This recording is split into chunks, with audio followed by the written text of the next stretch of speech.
Hi, everybody. Well, I'm going to talk today about things I always talk about. But before I had talked about one, which maybe if you're watching this, you might have watched that one, was called Radical Politics. Today, I'm going to talk about less than radical politics. And when I say less than radical politics, well, maybe the more realistic, down to earth, stark reality politics. Because my previous one with I was talking radical, I was mostly talking about socialism, and socialism has never really existed in the United States of America, and it probably never will. That's just a kind of like a pipe dream, like John Lennon, who talked about imagine all the people sharing all the world. Well, it's not realistic. It's not going to happen. There's not going to be a revolution anytime soon where the socialism or anything is going to take over, because if you think about it, most of the people on the right are the ones with the guns. And they got the military. If you look at who's in the military, it's all right wingers. And the, down south in Texas and Arizona and Florida and Arkansas and all those places where there are a bunch of right wingers, they have guns coming out of their rear ends, and they aren't afraid to use them. As we just saw recently in Florida, you can just shoot anybody you like, pretty much, and get away with it. But what I'm talking about is the realistic capitalistic politics, because as I've stated before in one of my other tapes, that capitalism is a natural system. It cannot be denied. It's like a force of nature. There's the rivers that flow, and there's the rain that falls from the sky, and you may not like it, but that's what happens. You can't stop the rivers. All of mankind's effort, if they put every effort they could not stop the Mississippi River from flowing to the sea. It's just going to happen. And it's the same thing with capitalism. It's how people function in a market system. Everybody is concerned with their own self-interest, and those who are the most concerned with their own self-interest are going to end up doing the best. And this is something that may not be kind, and it may not be considered Christian even by some people, but most Christians are capitalists, so they ignore the dictates of Jesus Christ in favor of their own self-interest. And we all know that's because they're interested in going in heaven. They aren't interested in anybody else but themselves. Now, I don't want to I don't want to make anybody angry at me, but the new wave in politics right now that seems to be very popular among some people is the Tea Party. And the Tea Party, I think, has a little bit of a contradictory viewpoint of politics. One of their number one things is that they don't want taxes. And then number two thing is they always say is that all the politicians are corrupt and they're crooked and they're all just interested in themselves. And, maybe that's true, but so are all the Tea Party people interested in themselves. But these two issues, no taxes and that politicians are corrupt, they seem to contradict each other in the principles, because no taxes is what you get with corrupt politicians. I mean, who pays lower taxes? The corporations are paying lower taxes. The rich are paying lower taxes. Who made the politicians corrupt? Who gave them all those campaign contributions so that they would do their bidding? It was the corporations and the rich people. They gave the politicians the money to get elected so that they would have a quid pro quo. They would be able to go to the office of these politicians and say, we want our taxes cut. So here they are. The Tea Parties are complaining, but there's a contradictory value here. Of course they're corrupt because that's how they got elected. But I want to say also that I've done in my life, I've believed in the radical politics and tried to follow a principle in my life to help other people. I mean, if you know me, and you can't disagree too much with that, but It's not like I've been Saint Frank, like Mother Teresa, who, by the way, actually was a Christian. But I volunteered at women's shelter benefits, and I've done collected for the Cancer Society and gone door to door for the Heart Society, and I volunteered for Greenpeace and done environmental volunteer work and protested the wars, and I've done lots of volunteer work throughout my life, and it gets you nothing. That's the truth. Helping the poor and helping for social justice, it's not a very good way to make a living, actually. It's kind of a sucker's game. I'm beginning to realize, you know, that what we're looking at now is well, no, let me just make a metaphor for you. This is a true metaphor. But yesterday, I went to this bakery in Cleveland to buy, this Arabic bakery to buy pita bread and hummus and stuff for my family. And as I was walking in, outside the door of the bakery was this poor street person, homeless guy. And he looks at me and he says, "Oh man, I'm hungry. Can you help me out a little bit?" He says, "You want some bread or something?" He says, "Yeah, I'm hungry." So I said, "Well, all right, maybe I'll get you a piece of bread. I'm going to buy some bread." And he said, "Well, maybe a sandwich," he says. Well, I didn't buy myself a sandwich. I was just buying bread and olives and hummus. So I bought two big packages of pita bread. These are giant pita bread. They're about this big.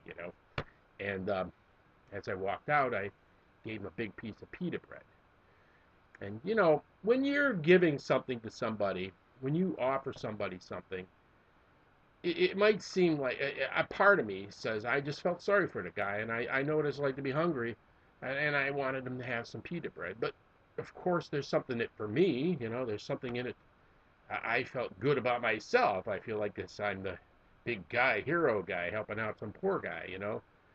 And generally, everybody is always looking out only for themselves. Every time you give a gift to grandma, for on Christmas, you're giving it to her for multiple reasons. One being keep me in your will, grandma. Another one might be, I just like to see grandma smile. It makes me feel good. So it's always comes back to me.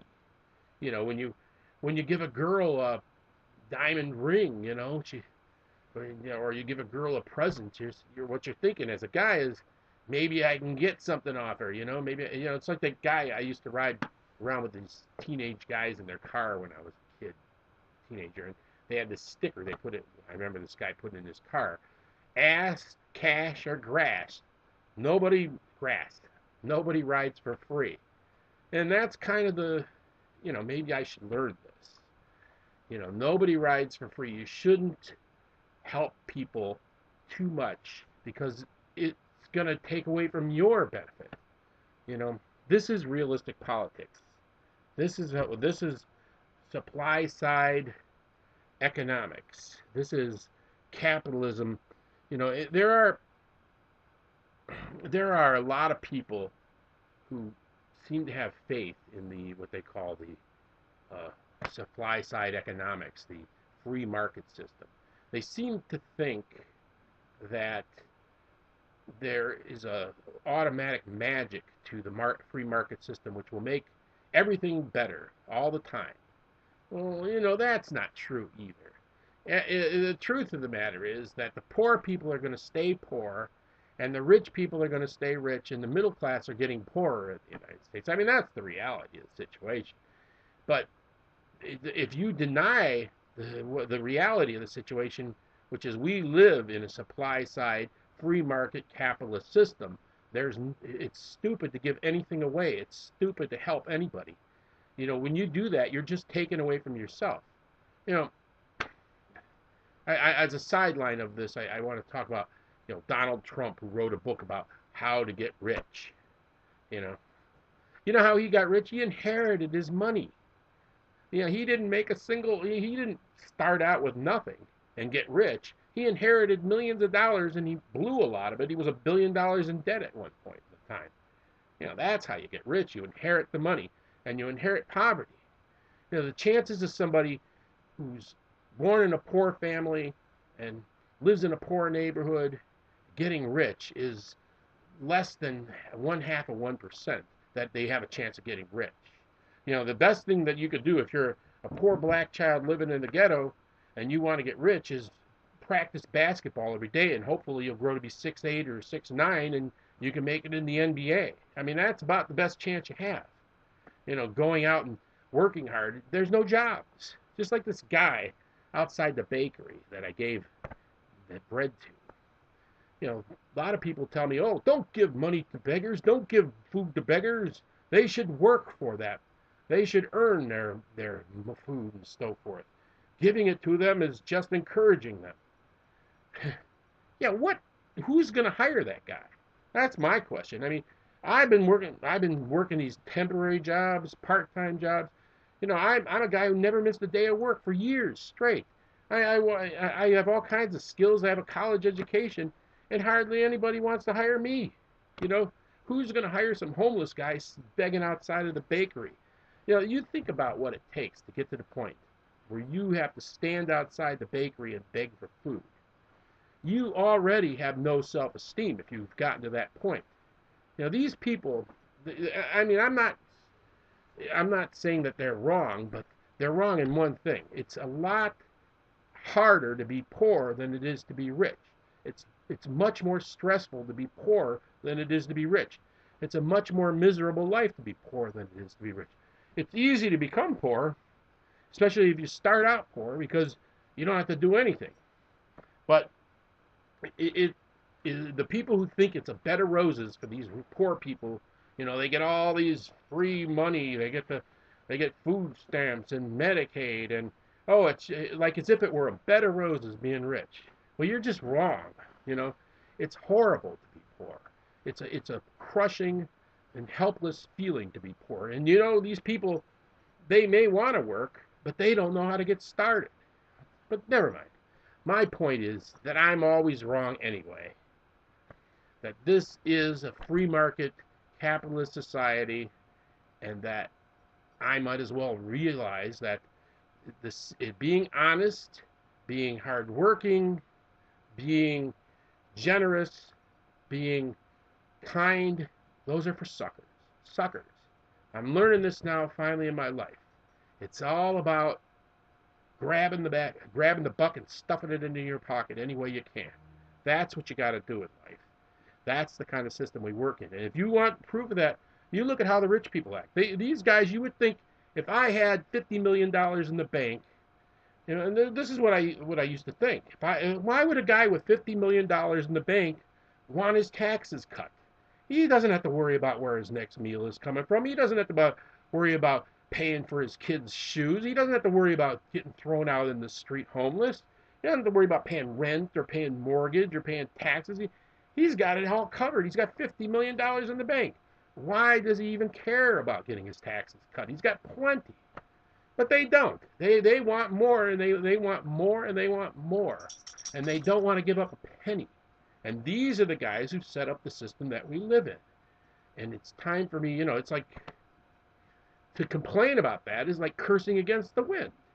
You know, cursing against the skies. You know, stop raining. No, that's not the way it is. It's time for me to learn and for other people to learn. There is no revolution coming. This is the world you live in. So maybe you should stop being so generous.